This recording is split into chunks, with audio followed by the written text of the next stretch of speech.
was regarding birthday parties.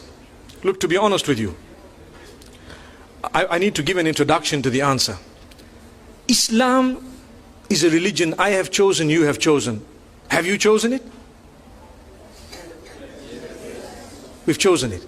Is it from you or from Allah? Are you happy that it's from Allah? So if the dunya tells you something and Allah tells you something else, does it make, or which one is more important, the first or the second? What Allah has said.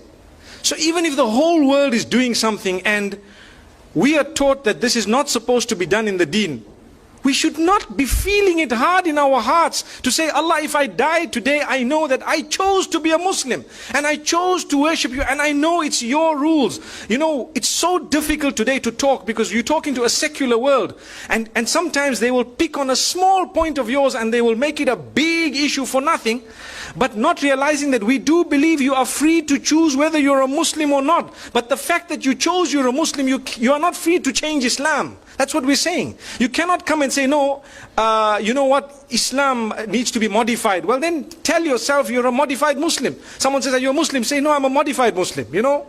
So people know. But if you want to call yourself a Muslim, you've surrendered. So you need to know there are certain things that people might say, and you might think, this guy is backward, man. How could he say that, you know? But it's because it's not from me or my pocket. My children would like to also go to birthday parties and celebrate and so on. I sit them down and I explain to them what the candles are all about. Do you know what the candles on a birthday party are all about?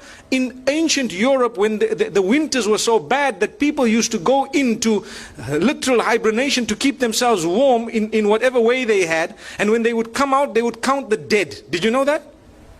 They would count the dead.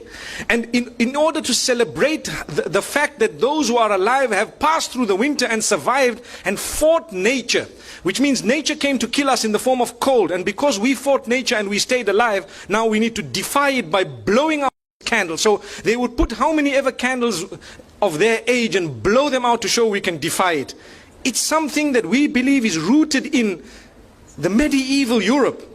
And it comes with its own satanic origins and so on. But people today say, what's wrong? What's wrong? I'm blowing the candles.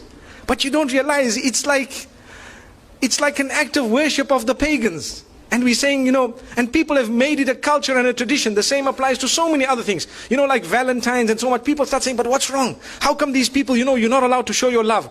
Well, to be honest, we are being fooled by believing that, you know what, you need to celebrate the fact that you're 1 year older by throwing a big party, everyone must come, but you don't know that now you're closer to your grave, for example. Or there are more responsibilities on your shoulder. I'm not saying that when your age turns, that you must not make dua to Allah, Ya Allah grant me a good age and so on. But firstly, we have a Hijri calendar. Secondly, these teachings are foreign to Islam. They are actually incorrect, invalid. But they come from Allah, not from me, not from you. If I had it my way and you had it your way, we would be throwing parties because our kids put pressure on us, so do mine. But we have to speak to them, address them, try and explain to them, and, you know, get to the origins of it. The sad reality is people take part wholesale. So they'll tell you, but they did it. But these people did it. That's the peer pressure. Sadly, we're living in an age, al-qabidu ala dinihi kal-qabidi ala jamr. A person who wants to hold fast to the deen is someone similar to he who is holding fast to, you know, a red hot coal, for example. So you find even families which are supposedly religious, you know, they have these big birthday parties and so on, whereas it is Islamically incorrect. Wallahu a'lam. Allah knows best. Like I said, I've given you a little introduction before I gave the answer. There are more important things we could do, you know, than that. And we could have, you know, we could throw a party on a different occasion altogether in order to celebrate other things than to do it the pagan way. You know, I would prefer a graduation party than to have a birthday party any day. May Allah subhanahu wa ta'ala bless our children. May He bless us all. It was wonderful being here.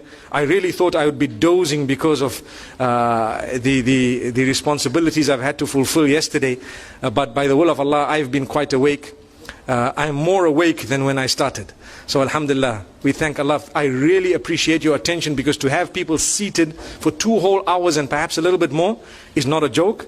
But then again, it was for a good cause, and Allah reward you. Jazakumullah khair. Wa sallallahu wa sallam wa baraka ala nabina Muhammad. Subhanallah bihamdihi, subhanakallahumma bihamdik. Nashhadu an la ilaha illa anta nastaghfiruka wa natubu ilayk.